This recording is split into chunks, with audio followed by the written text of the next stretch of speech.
Bom, hoje eu vou falar sobre esse livro, chama Foco Roubado, de Johan Hari.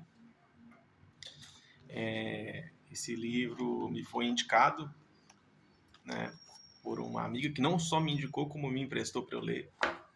E foi uma leitura muito profunda e comunica com a atualidade, né, com o que eu venho vivendo, né. Então, assim, numa lógica de situar sobre o que ele vai tratar sobre a importância da gente retroceder em muitas coisas que nos foi... A gente se convenceu que era o melhor caminho, sabe? Então, ele quer trazer uma ideia de foco novamente sobre a nossa vida, né? O que a gente deposita energia. Ele vai sempre usar a palavra fluxo no livro, ou seja, que não importa a recompensa, o que importa é você estar no fluxo. Então, sobre tudo que você está fazendo, você está conectado com aquilo ali, fluindo, né? Então, assim, ele fala até sobre citar, sobre colocar metas de média dificuldade. O que significa? Que você, vamos supor que você faz parkour. Você não vai colocar uma meta nem de pular um muro da sua casa, que é uma meta fácil, relativamente fácil, e nem do escalar um Monte Everest, que é uma meta muito difícil. Então você vai colocar uma meta intermediária para que você se desafie e ao mesmo tempo não se sinta desestimulado. Bota fé. Então eu separei alguns trechos do livro, né, que eu acho importante ressaltar, né? E claro, como eu sempre falo, a obra original sempre é mais importante do que qualquer opinião. Então, quem estiver interessado, vai no livro, que não vai se arrepender. Tem um trecho que fala sobre o envelhecimento e o declínio social coletivo, que não é a mesma coisa. A gente confunde isso. Quando a gente vai envelhecendo, a gente vai perdendo algumas capacidades e ganhando outras, mas vamos focar na perda, né? Na perda de algumas capacidades. É diferente do declínio coletivo. O declínio coletivo é quando, enquanto sociedade, a gente está perdendo faculdades, a gente está perdendo capacidades, sabe?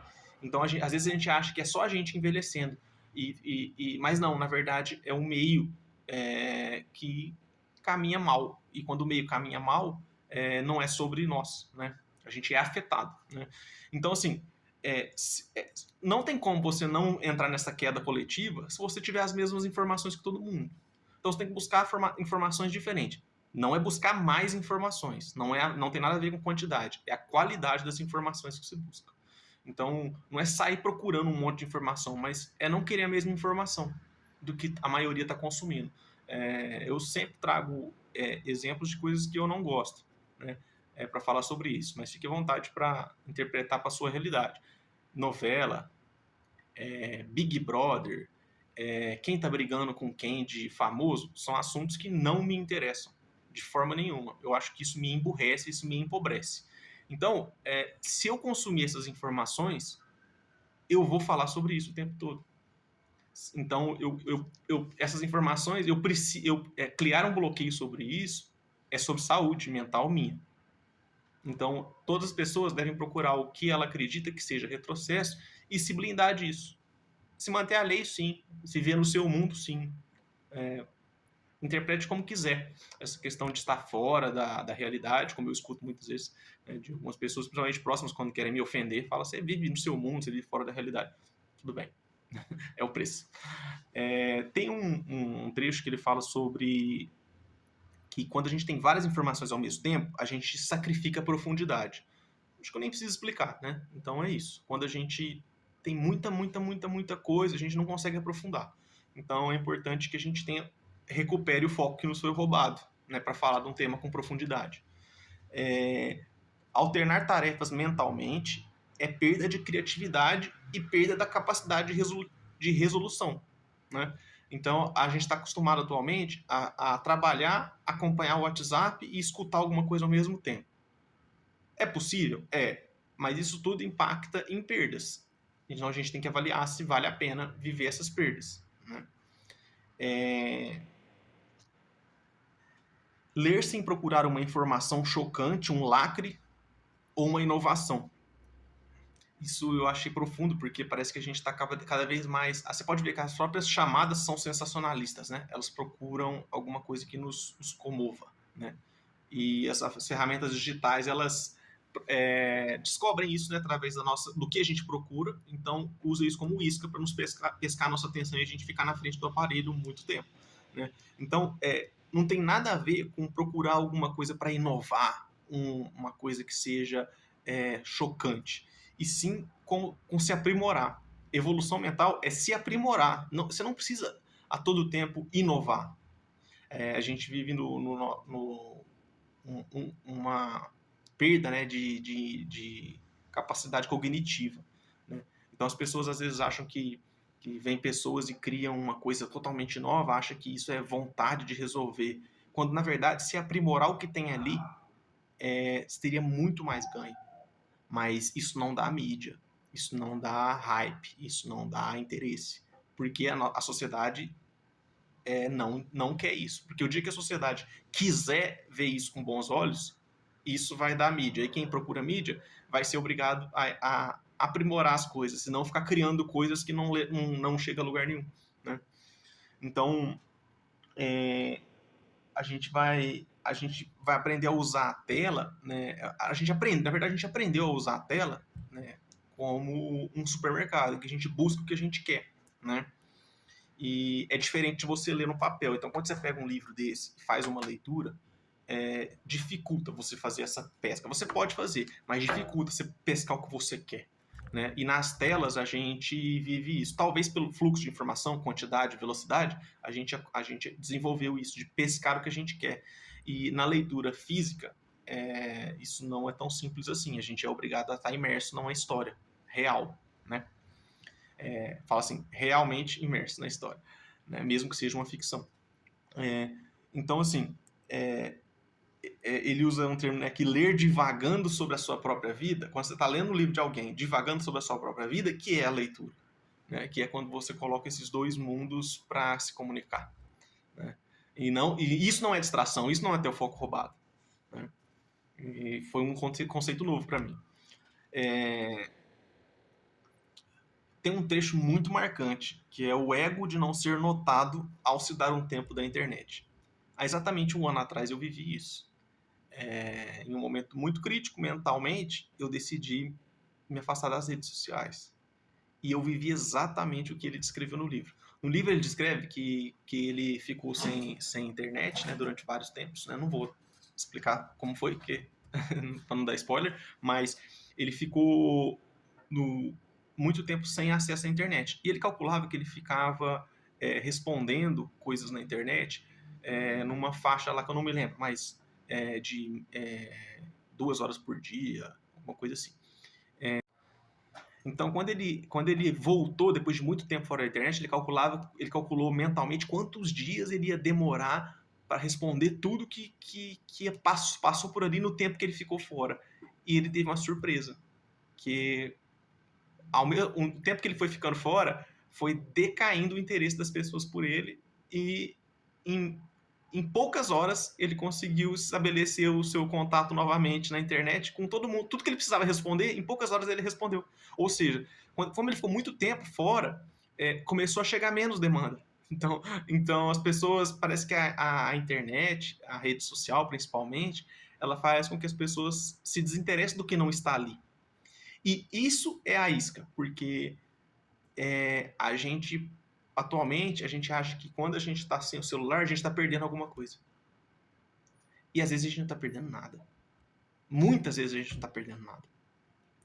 Então, ele se assustou com isso. E eu vivenciei isso. Realmente é muito real. Conforme você fica um bom tempo afastado, meses, né, vamos dizer assim, pelo menos, quando você retorna, você vê que a busca por você nem é tão intensa assim. Que você nem é tão importante assim, né? E isso pode te trazer um choque no começo de insatisfação, mas depois te traz um ganho de que você não precisa ser tão dependente daquilo ali, né? ele traz um tema interessante, que é por que que as mídias sociais não tem um botão que fale quem está perto de você fisicamente? Porque o interesse é te manter na frente da tela, né? Então, se tivesse ali, ó, tô procurando alguém que esteja próximo de mim para conversar, para trocar uma ideia sobre esse assunto, quem está próximo aqui, a gente teria um ganho muito grande com a internet. Na verdade, a gente continuaria o ganho com a internet, que a internet nos trouxe muita conectividade, né? Só que eu acho que a gente, enquanto comunidade, perdeu a mão. Perdeu a mão. Então, está trazendo distância e não aproximação, né? Então, se tivesse um meio de localizar as pessoas próximas ali, e é muito simples algoritmicamente falando, né, de fazer isso, né, a gente ficaria menos tempo na frente dos aparelhos e conviveria mais. O aparelho seria só um meio para chegar à convivência, né? Ele fala um trecho que alguém dá uma passagem lá para ele sobre que quando a pessoa engordava muito é porque ela estava comendo os próprios sentimentos e não a comida. Então é o popular comer por ansiedade, né? Que a pessoa está comendo, mas na verdade o alimento está sendo só um subterfúgio, né? Então ele fala que a pessoa tem que parar para olhar para a raiz da coisa, né? Então o problema não era fazer a dieta, a questão era combater questões psicológicas naquele momento ali para que a pessoa não sentisse a ansiedade de comer, né? E falando sobre isso, ele dá uma dica que eu acho que pode ser saudável, sobre as questões. Ele usa o exemplo do Facebook. Ele fala assim: pô, o Facebook podia ser pago. Por quê? Se você cobrasse lá, no livro ele usa o exemplo de 50 centavos de dólares por mês. Vamos usar o exemplo dele. Se você pagasse 50 centavos de dólar por mês para usar uma rede social como o Facebook, você poderia não ter a influência das propagandas, do estímulo ao consumo excessivo, porque a rede social se manteria com o dinheiro do que ela é usada. E a gente vive uma deturpação disso, né, em todos os sentidos, né, no sistema capitalista, né, que a gente está toda hora pagando para não ver anúncios, né? Então o anúncio ele se tornou o carro-chefe de todas as redes, né? Porque pagam para aquilo ali funcionar. E a pergunta que ele faz é: peraí, e se não tiver anúncio? E se tudo funcionar de acordo com um sistema pago? Você paga e usa. E aquele sistema vai se sustentar pelos usuários. Talvez poderia ser um ganho. Talvez a gente poderia ter as redes tentariam nos manter menos nela, né? Porque não teria a ânsia de você ver vários anúncios. Possível, né? Outro trecho que ele traz é sobre os estados de vigilância, né? E ele traz dois exemplos, que é o estágio de vigilância em crianças e o estágio de vigilância em pessoas com falta de dinheiro. É muito interessante porque nos dois casos ele traz como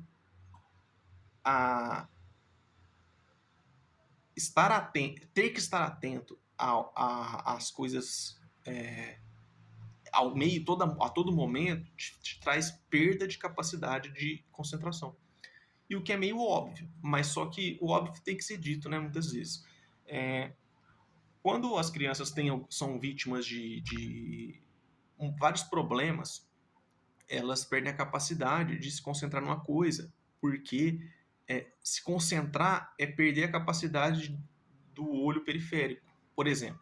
Então, não é justo que essas crianças sejam consideradas como pouco inteligentes. Na verdade, é que durante a sua formação, elas tiveram que estar atentas a várias coisas e não conseguiram focar numa coisa. Aí, claro, ressaltando que não é esse papo de então você que tem uma atenção tem um privilégio, teve um privilégio. Não, às vezes a gente está no meio de um caos e a gente ainda consegue focar em alguma coisa. O que eu estou dizendo aqui é só o seguinte: você focaria mais se não tivesse o caos. Só isso. Então, o que a gente conseguiu focar e evoluir, que a gente traga para a vida das outras pessoas agora, né? Então a gente traz algum tipo de conhecimento e aí quando a gente vai passar isso para crianças ou para adultos, a gente trazer isso como uma forma de ganho, né? Então todos não, mas a maioria das pessoas viveram muitos caos, né? Principalmente na fase infantil. Então isso não é um impeditivo, mas só que trazer a consciência de que esses caos fizeram com que a gente conseguisse prestar atenção em focar menos por estar prestando atenção em várias coisas, como a própria defesa, né? Então, nos adultos com falta de dinheiro, o estudo ele deu uma bolsa lá para as pessoas sem nenhuma contrapartida durante 2 anos de $560 para viver num local, não me lembro o país, europeu. Então, essas pessoas conseguiram focar num determinado tipo de atividade, estudo, se eu não me engano, porque elas tinham o básico ali garantido, né? E é onde entra aqueles.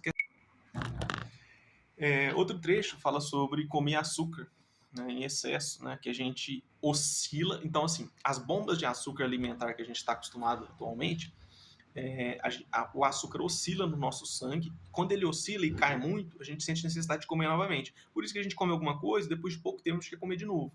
Então, fala sobre a importância das refeições realmente nutritivas, né? As frutas, né?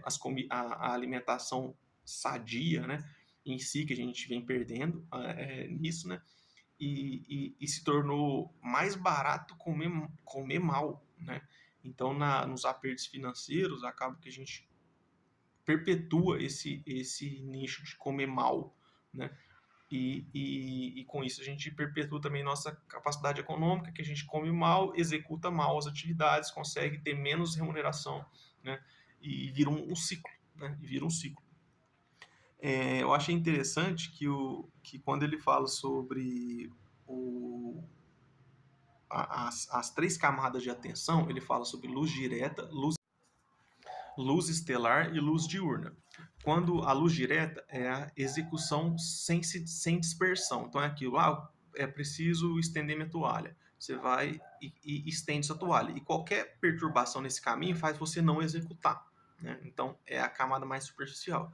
A segunda é a luz estelar, que é o longo prazo. Então é uma atenção que você está planejando algo. Então, por exemplo, vou fazer um curso de música, né? Então é um rumo. Nesse caminho, qualquer dispersão de atenção vai fazer você não concluir o seu curso, né?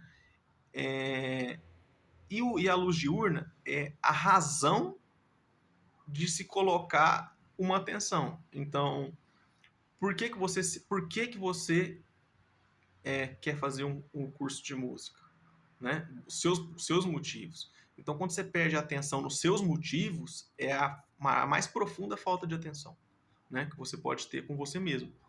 Então, essas 3 camadas da atenção, elas podem ser prejudicadas, mas elas têm níveis diferentes em que a gente deve analisar, né?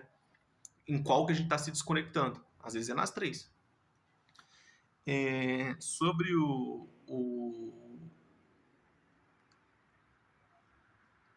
TDAH, ele traz um capítulo bem profundo, grande, e de forma resumida, e me fez muito sentido, a ideia dele de que o TDAH ele não é um diagnóstico, apesar das pessoas virem usando isso como um diagnóstico. Ele é uma descrição comportamental. Então, ou seja, quando você fala que alguém tem essa questão, você só está falando da consequência. Você está falando sobre a falta de atenção, a dificuldade de focar. Então, esse tinha que ser o início da conversa e não o fim. Porque existem vários motivos para isso. Então, ter o TDAH não é o fim. Quando você lauda alguém com essa questão, os profissionais emitem esse laudo, eles estão falando de um comportamento.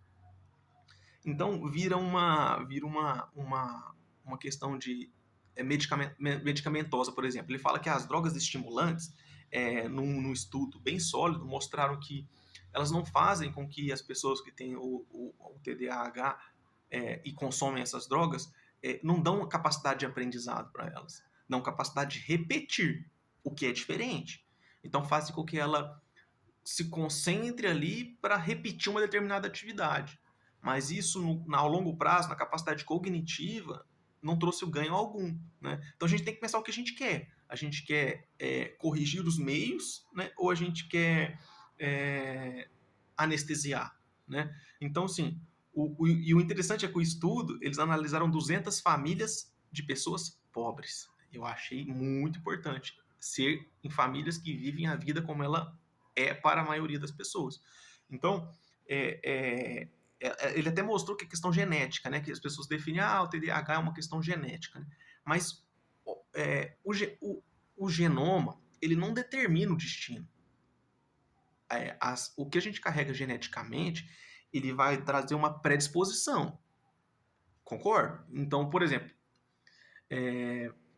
você se alimenta mal. Tem um surto de gripe. Você está mais propenso a pegar. Mas se o vírus da gripe não estiver no ambiente, você não vai pegá-lo. Então, a mesma coisa é a genética. Você tem predisposição. Mas se você não concretizar aquilo ali nas experiências, não vivenciar aquilo ali, isso não vai ser executado. Então você vai ter que lutar mais que outras pessoas? Sim. Mas não é determinante. O meio, as experiências vão ter um valor tão importante quanto a genética, inclusive para o TDAH. Né? Então, é interessante como tem um livro que eu li bem antes, né, anos atrás, sobre o Vygotsky, né, sobre a teoria do Vygotsky, que ele mostrava que o aprendizado ele tinha que vir a partir do interesse.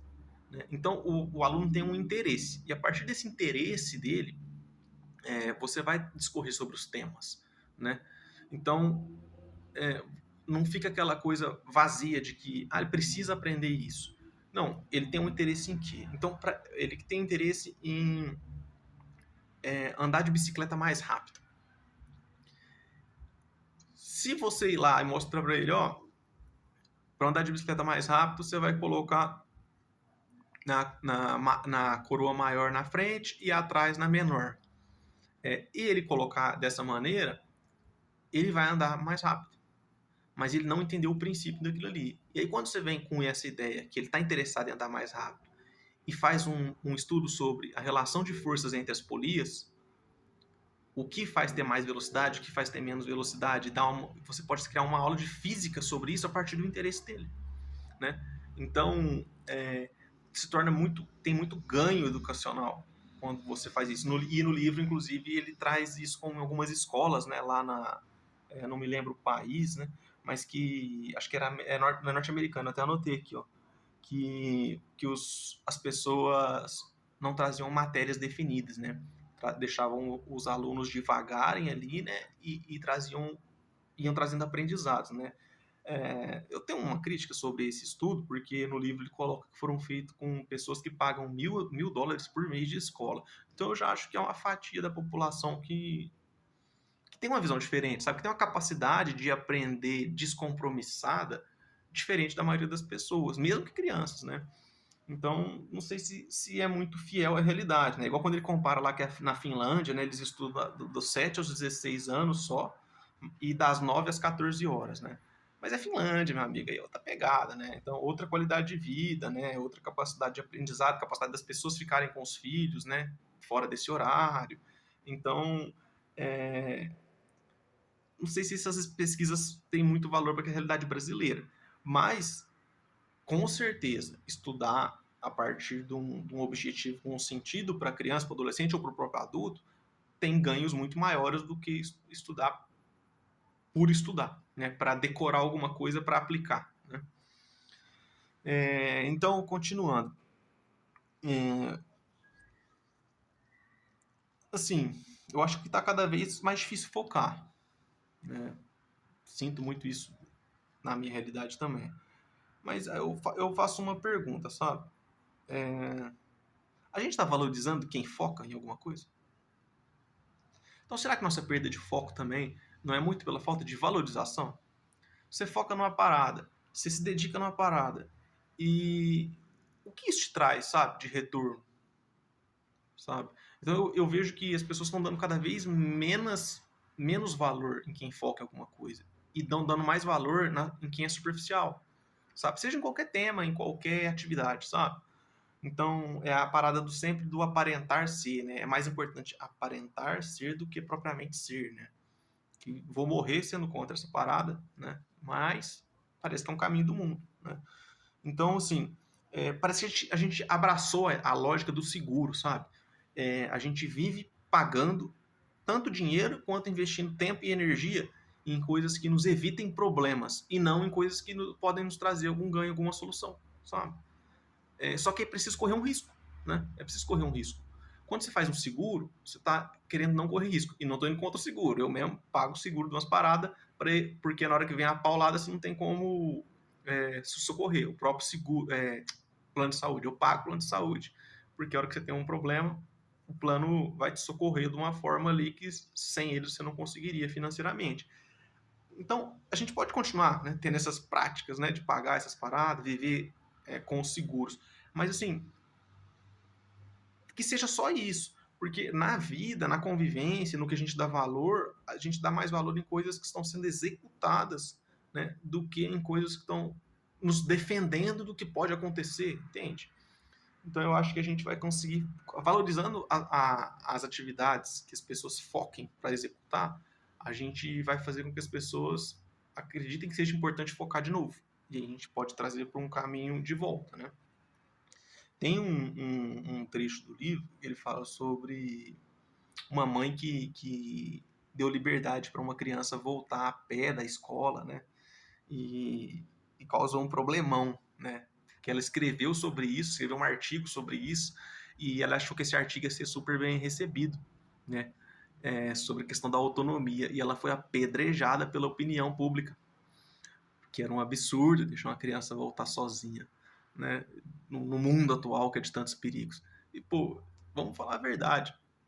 O, o que faz a gente crer nesse mundo de muitos perigos são a quantidade que a gente consome de tragédias. Existe perigo? Existe, não estou negando. Existem riscos de acordo com atividades que a gente vai dar autonomia ou que requerer nossa autonomia? Existe. Mas só que a proporção de casos bem-sucedidos de que seja uma caminhada é muito maior do que uma tragédia que acontece numa caminhada.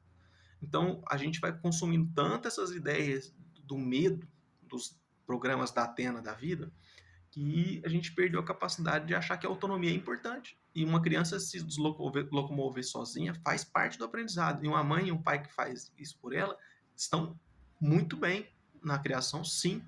E quando ela tiver um problema, ela vai saber reagir melhor do que uma que nunca teve essa experiência.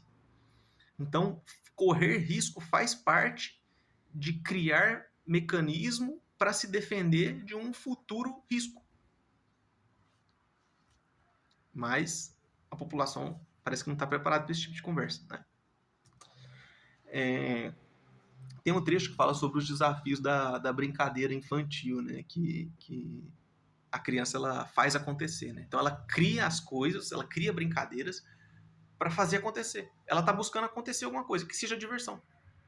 Então a gente, enquanto adulto, a gente vai perdendo isso, né? Perdendo essa capacidade, né? Então a gente vai pirando, né? Porque a gente quer que já tenha uma coisa traçada. Então eu refleti muito nesse sentido sobre procurar muitas referências. Então eu me pego muitas vezes procurando referências de pessoas, né? E essas pessoas me decepcionam em algum momento.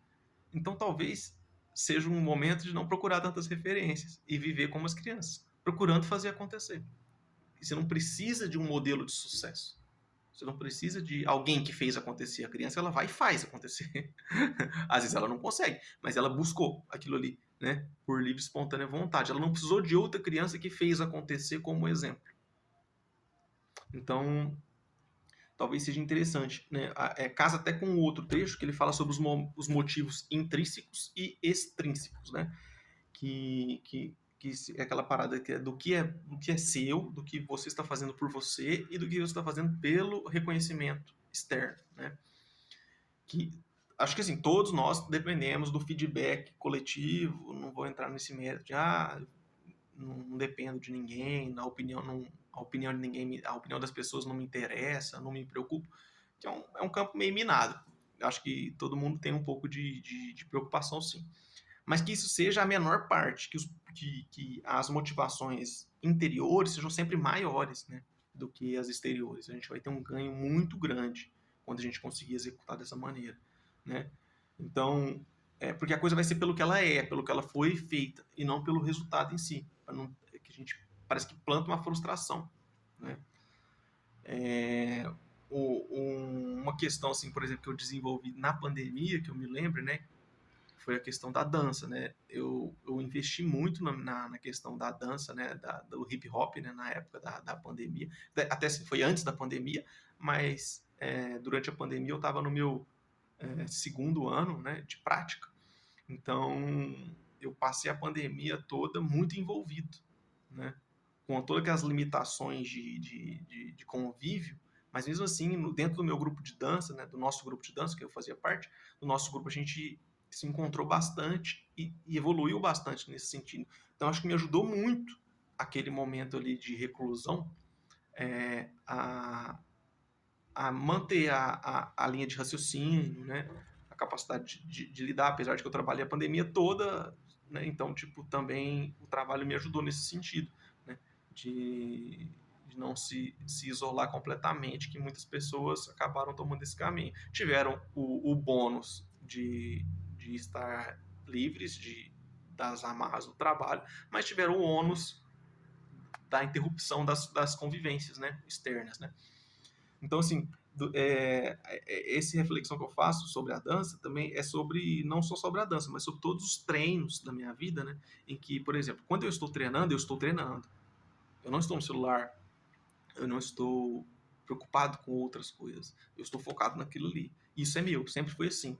Então me traz um certo conforto nessa questão do foco. O foco sempre, essa busca pelo foco sempre habitou em mim. Então acho que esse livro vem reforçar a importância disso, entender sobre isso no próprio trabalho.